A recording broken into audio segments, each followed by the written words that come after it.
Donc nous allons continuer avec le prologue de Saint Jean, page 17, Saint Jean 1, 1, 18. Au commencement était le Verbe, et le Verbe était avec Dieu, et le Verbe était Dieu. Il était au commencement avec Dieu. Tout fut par lui, et sans lui rien ne fut. Ce qui fut en lui était la vie, et la vie était la lumière des hommes. Et la lumière, lui, dans les ténèbres, et les ténèbres ne l'ont pas saisi. Il y eut un homme envoyé de Dieu, son nom était Jean. Il vint pour témoigner, pour rendre témoignage à la lumière, afin que tous crussent par lui. Celui-là n'était pas la lumière, mais il avait à rendre témoignage à la lumière. Le Verbe était la lumière véritable, qui éclaire tout homme.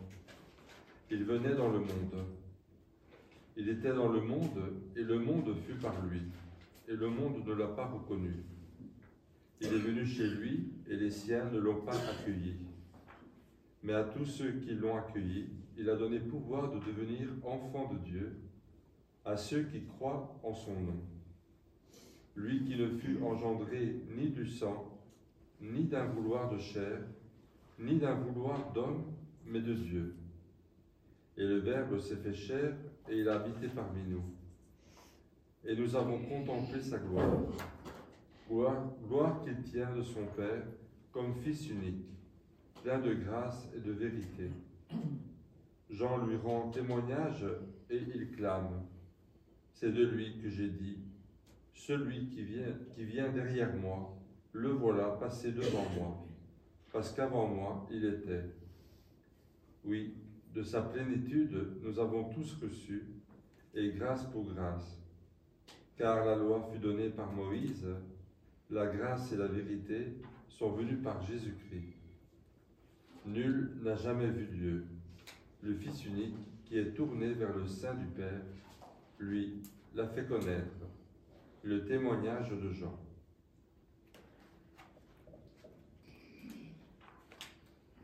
Alors, pourquoi ce passage du prologue? En fait, ça explique bien la divine volonté. Pourquoi? Parce qu'il parle de la lumière.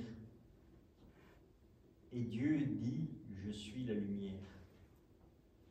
Et dans la divine volonté, Jésus dit, dans les livres du ciel, chaque mot est une lumière. Vous ne pouvez pas tout comprendre parce que tout est divin et vous êtes humain. Mais en lisant, cette lumière entre en nous. Et quand nous prenons dans le prologue de Saint Jean, et la lumière, lui, dans les ténèbres, en fait, nous sommes tellement enracinés dans notre volonté que ce sont les ténèbres. Et en lisant la divine volonté et en vivant dans la divine volonté, la lumière, lui, au fond des ténèbres. Pourquoi? Parce que quand Dieu nous a créés par amour. Et nous sommes divins. Donc, cette divinité, elle est en nous. Et quand nous naissons, nous tombons dans l'humanité. Et nous allons vivre avec notre vouloir à nous. Et le vouloir nous amène à la destruction. Notre volonté humaine nous amène à nous détruire. Et Jésus dit, et la lumière, lui, dans les ténèbres, qu'est-ce qui va se passer? Quand nous allons commencer à lire les livres du ciel et que nous allons vraiment avoir cette relation avec Dieu, ce que Dieu avait mis de divin en nous va commencer à rayonner, va vivre. Parce qu'en fait, nous sommes tous créés divinement. Donc, le divin est en nous. Par notre vie que nous faisons, nous étouffons cette lumière parce que nous n'avons pas de vie avec Dieu ni quoi que ce soit. Et on est dans les ténèbres.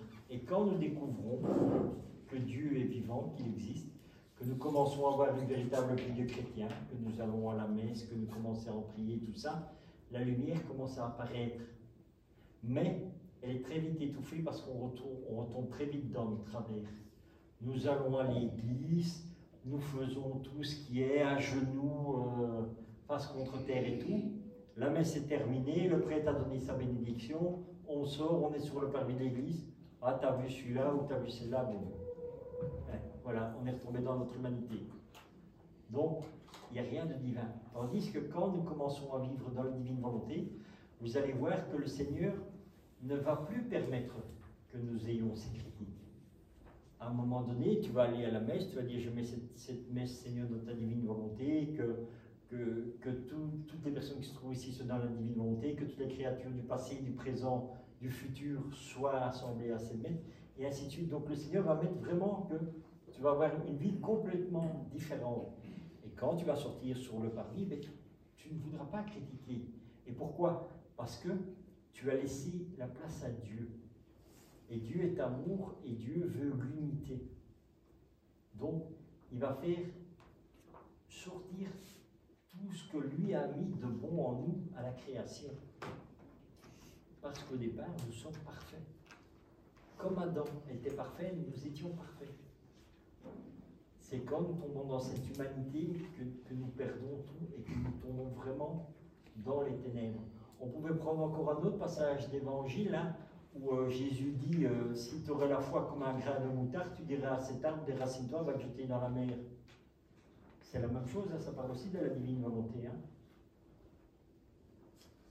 Parce que Jésus dit, si tu as la foi comme un grain de moutarde, mais quand tu vis dans la divine volonté, c'est Jésus qui vit en toi.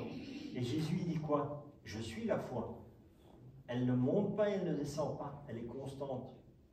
Donc, tu as ce grain de moutarde puisque tu vis dans la divine volonté. Et quand tu dis à cet arbre, déracine-toi, c'est quoi l'arbre qui doit se déraciner? C'est notre volonté humaine. Elle est tellement enracinée dans notre cœur que tout devient noir et obscur. Et tu dis, voilà, ta volonté humaine fait que toute ta vie, tu fais ça, que des mauvais choix. Et bien tu dis, Seigneur, voilà, je t'offre ma vie dans la divine volonté.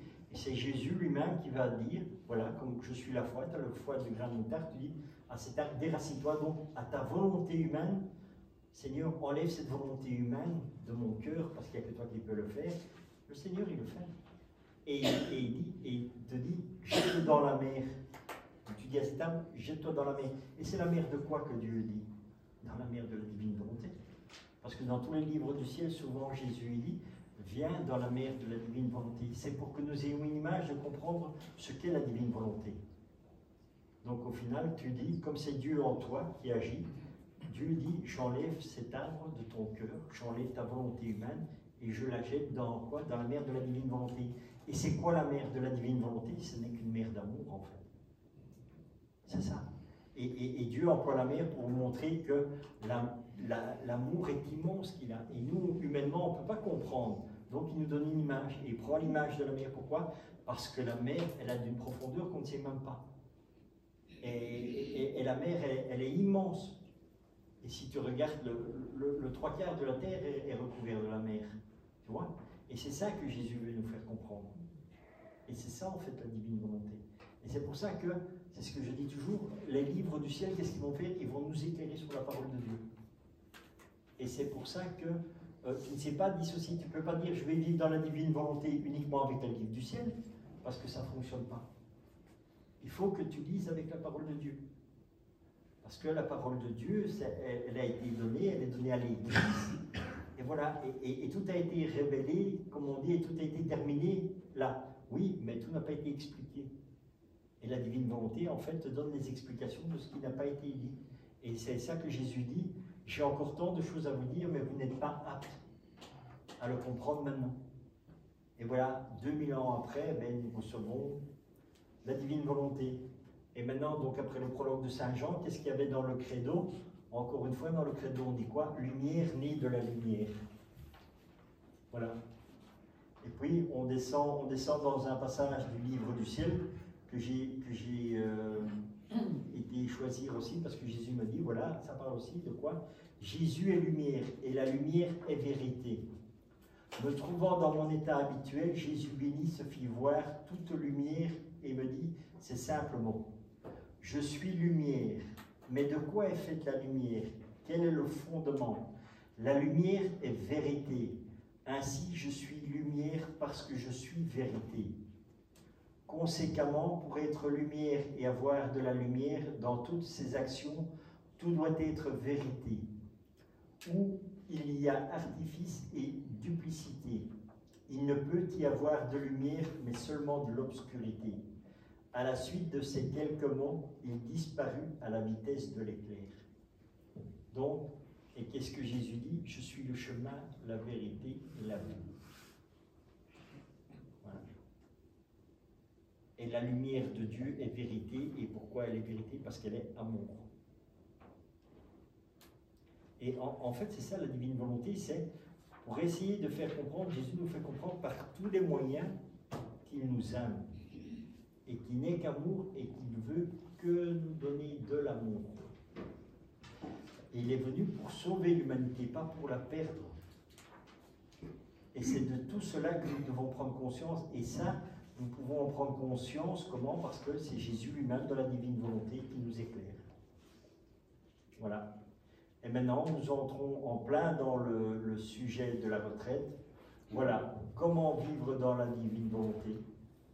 Tome 12, au 16 février 1921. Pour entrer dans la divine volonté, il suffit de le vouloir. Voilà, tout simplement. Donc, il n'y a pas de choses extraordinaires, il n'y a rien. Il n'y a rien à faire, c'est pour entrer dans la divine volonté, il suffit de le vouloir. Donc, vous voyez, c'est vraiment pas compliqué. Hein? Pendant que je réfléchissais sur la divine volonté, mon doux Jésus me dit, ma fille, pour entrer dans ma volonté, il n'y a ni chemin, ni porte, ni clé, parce que ma volonté est partout. On la trouve sous ses pieds, à droite, à gauche, au-dessus de sa tête, absolument partout. Pour y accéder, il suffit de le vouloir. Sans cette décision, même si la volonté humaine se trouve dans ma volonté, elle n'en fait pas partie et ne jouit pas de ses effets. Elle s'y trouve comme une étrangère. Dès l'instant que l'âme décide d'entrer dans ma volonté, elle se fond en moi et moi en elle. Elle trouve tous mes biens à sa disposition. Force, lumière, aide, tout ce qu'elle veut. Il suffit qu'elle le veuille et le tour est joué.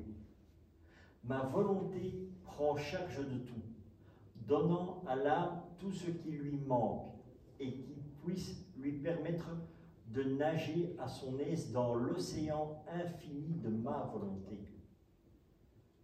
C'est le contraire pour qui, procéder par l'acquisition des vertus, que d'efforts sont nécessaires, que de combats, que de longs chemins à parcourir. Et quand il semble que la vertu sourit enfin à l'âme, une passion un peu violente, une tension, une rencontre fortuite la ramène au point de départ. Une tentation. Pardon, tentation. La ramène au point de départ. Donc, vous voyez, il n'y a absolument rien de compliqué pour rentrer dans le divin. D'ailleurs, il faut quand même comprendre une chose. On vit tous dans la divine volonté, d'office. Parce qu'à partir du moment où Dieu nous a créés, c'est parce qu'il le voulait. Donc c'est sa volonté. La seule différence, c'est est-ce que nous voulons vivre dans la divine volonté ou pas? Si nous voulons vivre réellement dans la divine volonté, nous devons donner notre volonté. Et à ce moment-là, nous vivons dans la divine volonté et nous faisons agir Jésus. C'est Jésus qui agit en nous. Par contre, tu peux rester comme ça, sans vivre dans la divine volonté, sans même connaître tous ceux que vous voyez, même des gens non-croyants, les grands voyous, tout ce que vous voulez, ils vivent tous dans la divine volonté. Mais c'est ce que Jésus explique. En fait, on vole Dieu. Parce qu'on s'acquiert des choses qui ne nous appartiennent pas. Voilà, tout simplement. Et donc, et c'est pour ça que je dis, voilà, donc comme on avait choisi ici dans la retraite, la première chose pour vivre dans la divine volonté, c'est l'intention. Dieu dit, il suffit de vouloir. Et quand nous voulons, ça veut dire que nous coopérons avec Jésus. Parce que Dieu nous laisse toujours le libre arbitre. Où tu veux le faire ou tu ne veux pas le faire. Voilà. Donc vous voyez que ce n'est pas compliqué. Après, ce qui se passe quand une âme se fusionne dans la divine volonté. Alors que je me fusionnais dans la divine volonté, je me disais, avant que je fusionnais dans la sainte et suprême volonté, Jésus était avec moi et c'était avec lui que j'entrais en elle. Ainsi, entrer dans la divine volonté était une réalité.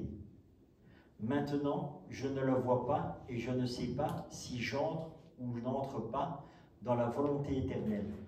J'ai plutôt le sentiment qu'il s'agit d'une leçon apprise par cœur ou d'une manière de parler. Pendant que je réfléchissais ainsi, mon aimable Jésus bougeant en moi et prenant une de mes mains, il m'éleva haut dans les airs et me dit, « Ma fille, tu dois savoir que même si tu ne me vois pas, chaque fois que tu te fusionnes dans ma volonté, moi, dans ton intérieur, je t'élève bien haut d'une main. Et du ciel, je te tends mon autre main pour prendre ton autre main afin de t'élever dans notre sein, dans notre volonté infinie. Ainsi, tu es entre mes mains, dans mes bras. » Vous voyez, c'est toujours Jésus qui agit en nous. À partir du moment où nous avons donné notre volonté, c'est Jésus qui fait tout. Nous, nous ne faisons rien. Abandonnons-nous à la volonté de Dieu. Et quand Dieu désire que nous fassions quelque chose, vous le saurez. Parce que vous aurez cette intimité avec Jésus. Et comme moi ici, si je suis avec le Père Carmelo, c'est normal qu'il me connaisse et que je le connaisse. Parce que nous avons une relation avec Jésus, c'est la même chose. Ce n'est pas parce que vous ne le voyez pas qu'il n'est pas là et qu'il ne vit pas en vous. Est-ce qu'il n'est pas dit « Heureux celui qui croit sans voir » ? Nous marchons selon la foi et pas selon la vision. Mais est-ce que nous avons la foi? Si on vit dans la divine volonté, bien sûr, puisque Jésus dit « Je suis la foi ». Et elle ne va ni monter ni descendre, elle est constante. Donc, ce n'est pas compliqué. Mais il faut croire, parce que le matin, je dis « Seigneur, je te donne ma volonté. En échange, donne-moi la tienne qui est divine. » Est-ce que vous croyez dans cette parole? Le souci, il se trouve à ce niveau-là. Donc, ça veut dire que si moi j'ai donné ma volonté humaine qui est mauvaise parce que je suis mauvais, et qu'en échange, je dis Seigneur, donne-moi ta divine volonté, et que j'y crois, eh bien, je suis un petit Jésus. Et je suis parfait. Mais si on va réfléchir humainement, les gens vont dire, mais quel orgueil! Mais pourquoi est-ce que je suis orgueilleux? Je ne suis pas orgueilleux. Je fais ce que Jésus me dit. Jésus dit, donne-moi ta volonté, en échange, je te donne la mienne. Et quand tu as ma volonté, tu es parfait puisque c'est moi agissant en toi. Et là, déjà, on a déjà le combat, quoi. Parce que la plupart des gens vont dire, il est allumé, quoi. Eh bien non, je ne suis pas allumé. Et moi, je n'ai pas honte de le dire, et souvent je le dis, je suis un petit Jésus, bien sûr. Et pas parce que je suis tout puissant ou quoi que ce soit, non, absolument pas. Je suis un petit Jésus parce que je bénéficie de la divine volonté. Je bénéficie que Jésus agit en moi, que tous les actes sont posés par Jésus, que les paroles soient posées par Jésus. Et je suis bien conscient aussi que si je dis un gros mot, je suis bien conscient que je suis là, je ne suis plus un petit Jésus. Je suis retombé dans mon humanité. Et je suis de nouveau pécheur. Mais Jésus te dit, c'est pas grave. Dès que tu sais que tu es sorti, demande-moi de tes rettes et tu y es de nouveau. Et donc, même en état de péché mortel, vous savez vivre dans la divine volonté. Parce que Jésus le permet. Et il va te dire, bien sûr que tu dois aller à la confession, bien sûr que tu dois changer, mais ne reste pas dans cet état. Parce qu'il y a des gens qui sont venus chez moi et m'ont dit, on est en état de péché mortel, est-ce qu'on peut vivre dans la divine volonté? Bien sûr, Dieu l'accueille tout le monde. Mais ce n'est pas pour ça que tu vas rester en état de péché mortel. Parce que Dieu va tout te donner pour que tu sors de cet état. Tu vois? Le père Dominique Dutène avait donné un très beau témoignage sur ça. Des gens qui étaient devenus missionnaires de la divine volonté. C'était un couple d'homosexuels qui était venu à une de ces retraites.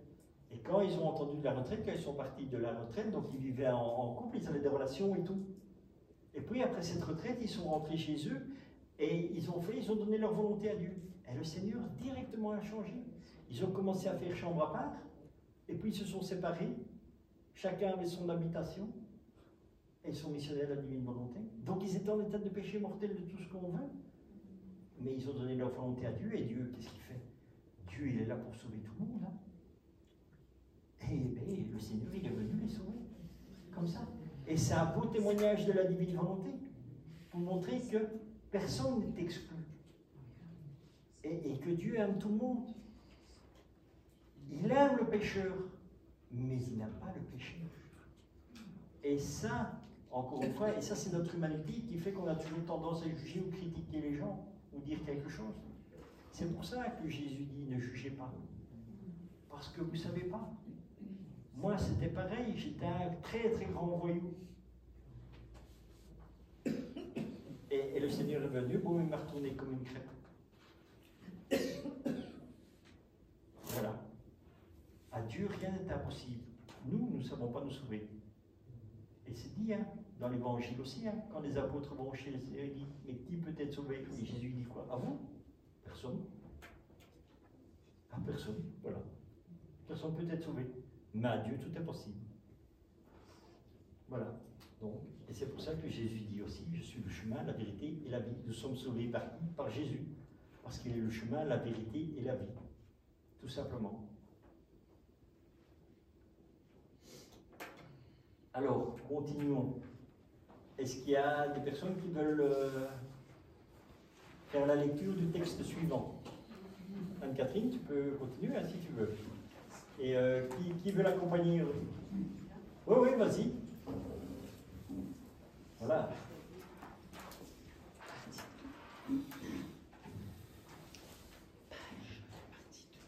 Oui, non, ici le tome, en fait c'est tome 32, 15 juin 1933.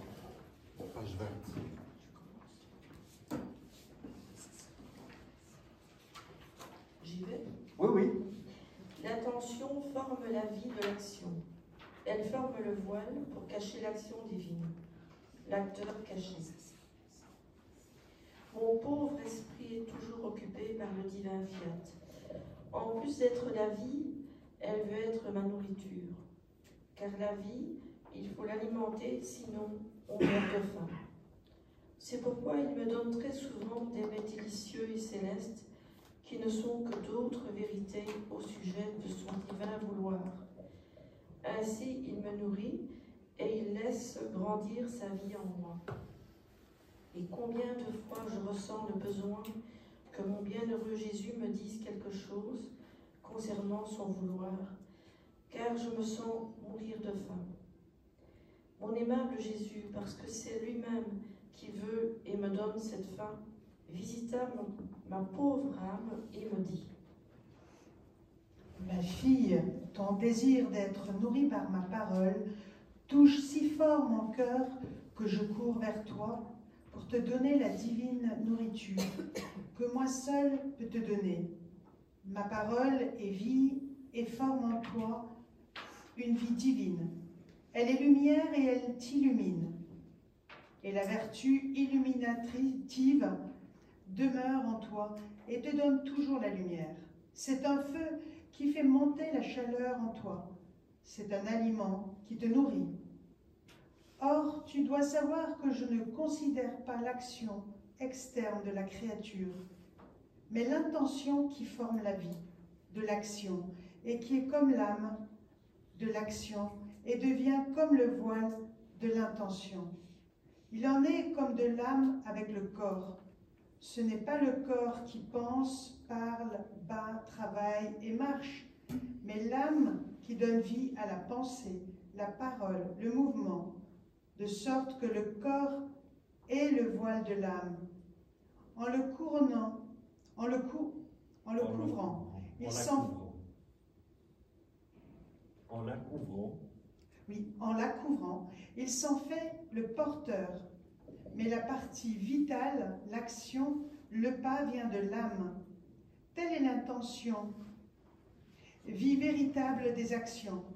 Or, si tu appelles ma divine volonté comme vie de ton esprit, battement de ton cœur, action de tes mains, tu formeras la vie de l'intelligence de ma volonté dans ton esprit, la vie de ces actions dans tes mains, son pas divin dans tes pieds, de telle sorte que tout ce que tu feras servira de voile à la vie divine, qu'avec ton intention tu as formé dans l'intérieur de tes actes.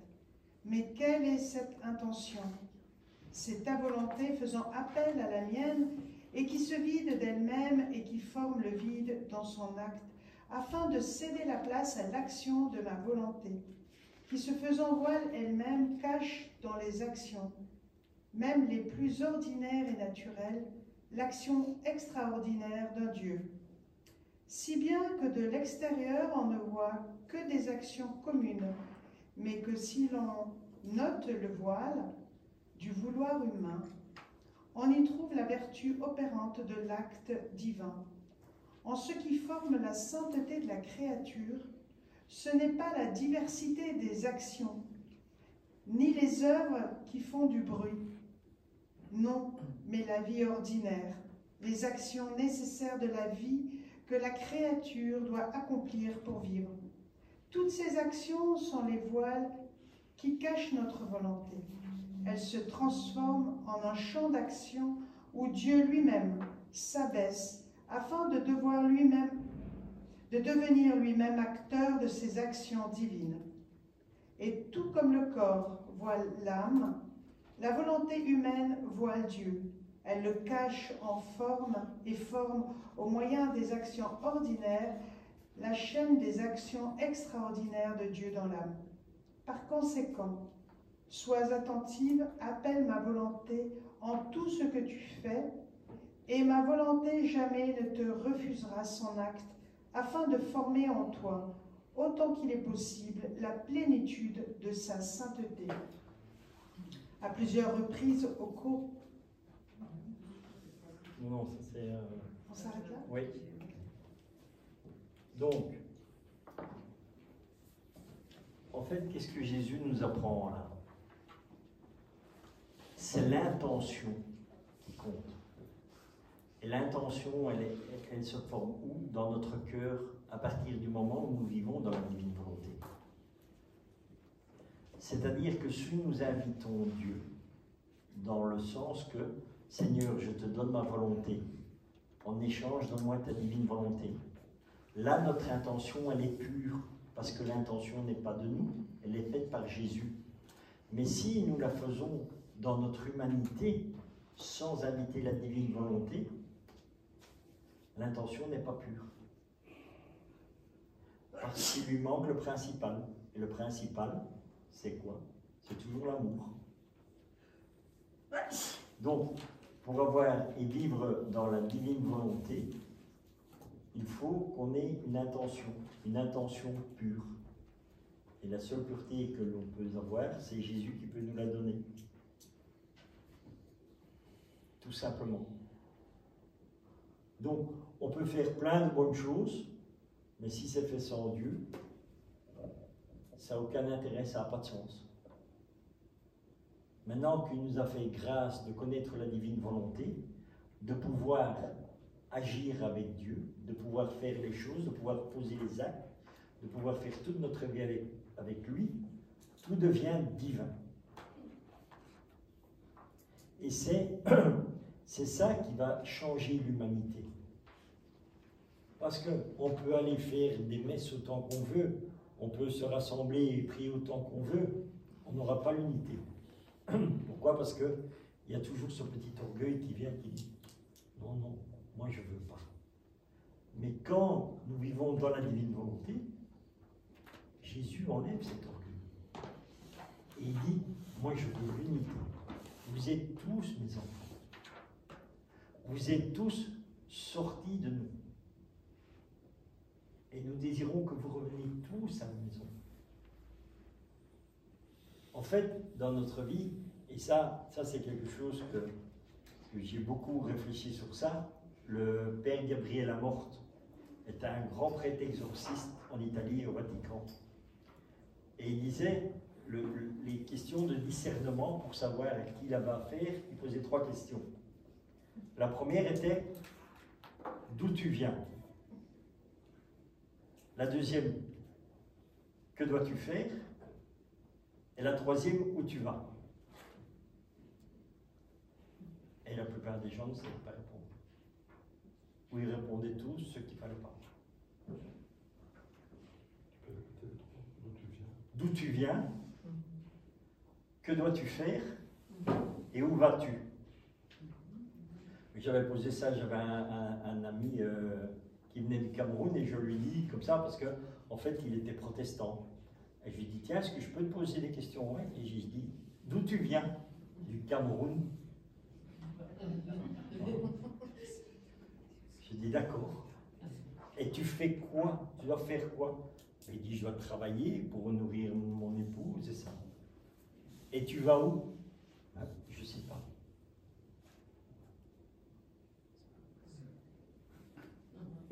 Et en fait, les bonnes réponses, c'est d'où tu viens?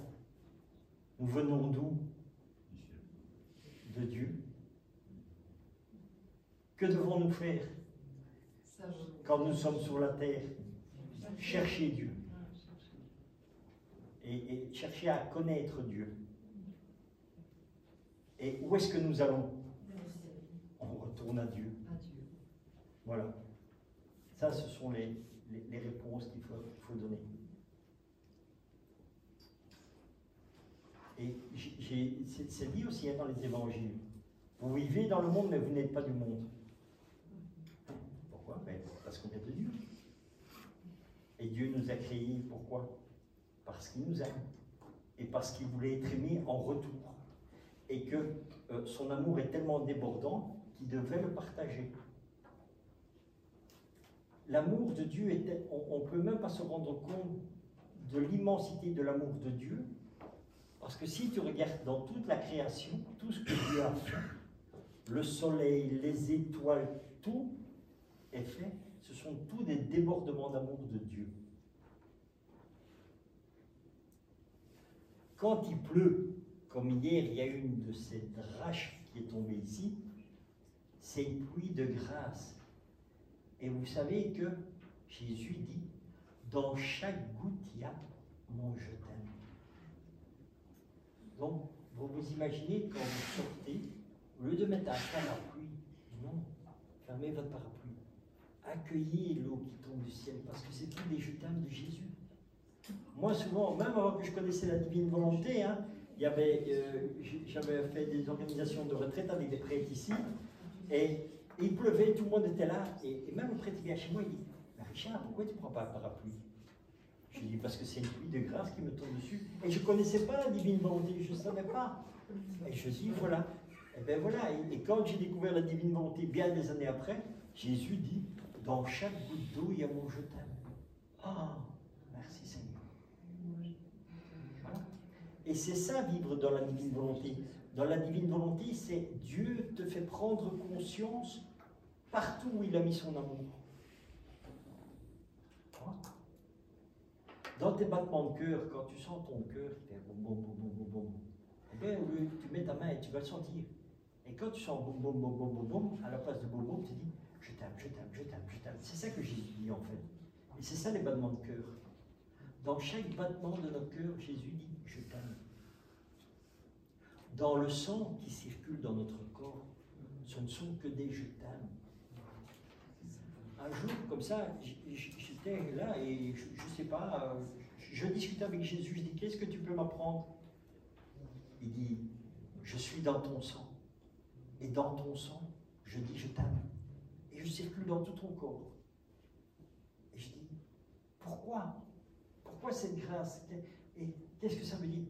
Il dit, si je ne fais pas ça, tu meurs. Comment je meurs? Ben oui, parce que Satan veut te détruire. Et il dit, c'est pas te détruire, parce que mon amour circule en toi. Et c'est cet amour qui fait que tu es vivant et que Satan ne sait pas te tuer. Tu vois, la grâce, pourquoi est-ce que Dieu nous aime tant? Mais tout ça, tu vas le découvrir en lisant les livres du ciel. Et en posant des questions à Jésus. Et moi, c'est ce que je dis, quand vous avez des questions, c'est pas aux personnes qu'il faut poser les questions, c'est à Dieu direct. Et Dieu répond, et il répond à tout le monde. Le problème, encore une fois, c'est est-ce que nous croyons que Jésus va nous répondre? Si tu doutes, voilà, ça veut dire quoi? Le doute, c'est quoi? C'est un manque de confiance en Dieu. Et pourtant, quand on voit le Jésus miséricordieux, où on dit, Jésus, j'ai confiance en toi. Oui. As-tu réellement confiance en Dieu? Non. Mais la divine volonté te fait encore cette grâce. À partir du moment où tu vis dans la divine volonté, tu as confiance en Dieu. Et tu t'abandonnes à Dieu. Et tout ce qui t'arrive, merci Seigneur, je te rends grâce pour les bonnes choses comme pour les mauvaises choses. Nous allons toujours vers le Seigneur pour avoir quelque chose. Mais on ne lui dit jamais les choses bien qui nous sont arrivées. Ça, on ne partage pas avec le Seigneur. Tu dis, oh Seigneur, il m'est arrivé ça, pourquoi ça, pourquoi? Est-ce que tu peux faire ça, ça? Et dis simplement, merci Jésus, merci de m'aimer. Et je te rends ton amour. Parce que ton amour est parfait et c'est toi qui me le donnes et je te le rends. Je te rends grâce pour tout ce qui... Non, ça ne fait pas. Mais dire, ouais Seigneur, moi j'ai tel problème et je veux que tu le résous.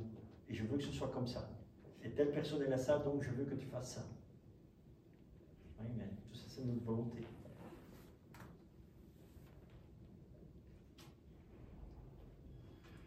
On va faire une petite pause.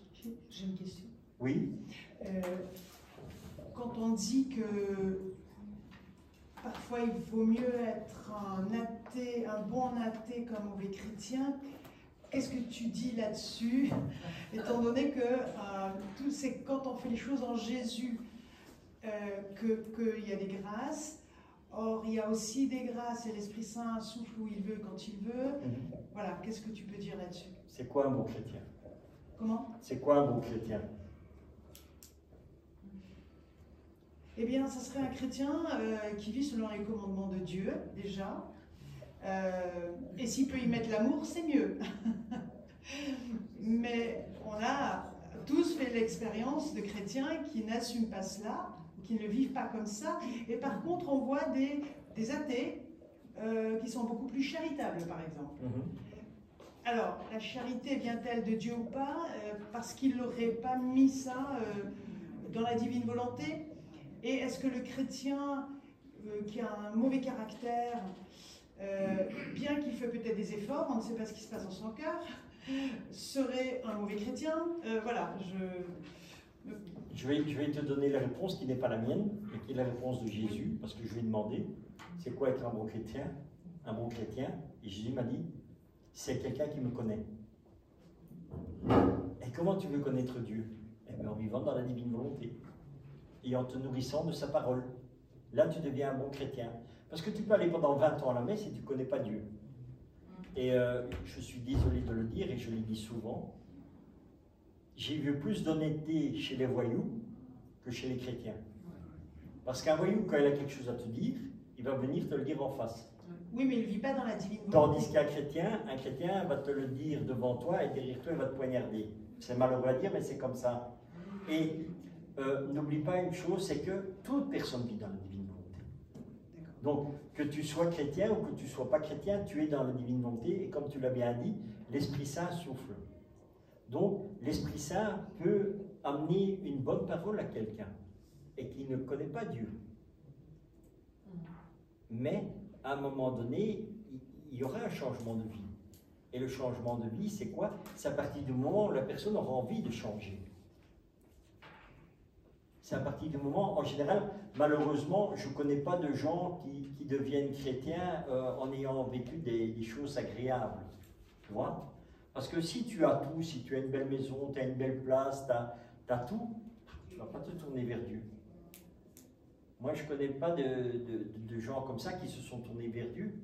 Au contraire, j'ai trouvé que ça a été encore pire parce qu'ils croyaient que parce qu'ils ont tout, ils vont acheter Dieu. Et là, ça ne marche pas non plus. Parce que Dieu, tu ne l'achètes pas. Tu vois? Et en général, les gens qui ont ces grâces de conversion et tout, c'est parce qu'à un moment donné dans leur vie, ils sont tellement à bout de tout que, voilà, ils crient vers Dieu.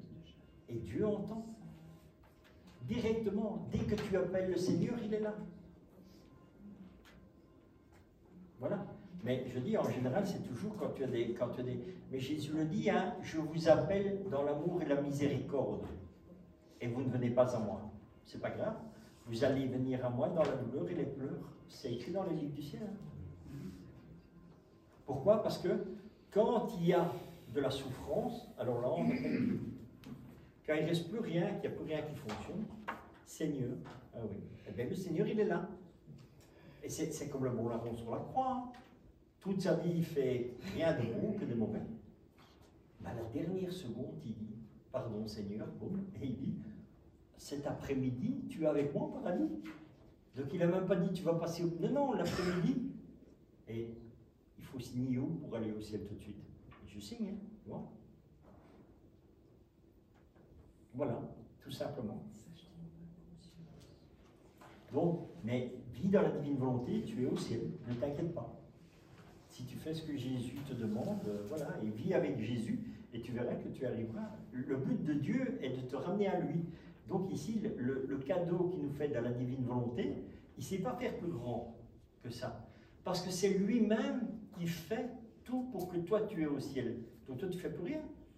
C'est Dieu agissant en toi. Et Dieu va faire que ton âme sera parfaite pour le rejoindre. Voilà. À condition, bien sûr, que tu veuilles vivre dans la divine volonté. Que tu aies donné ton oui. Que ton oui soit un oui. Tu vois, on en revient toujours avec l'évangile. Et bien voilà, nous allons faire une longue pause. Nous allons aller déjeuner.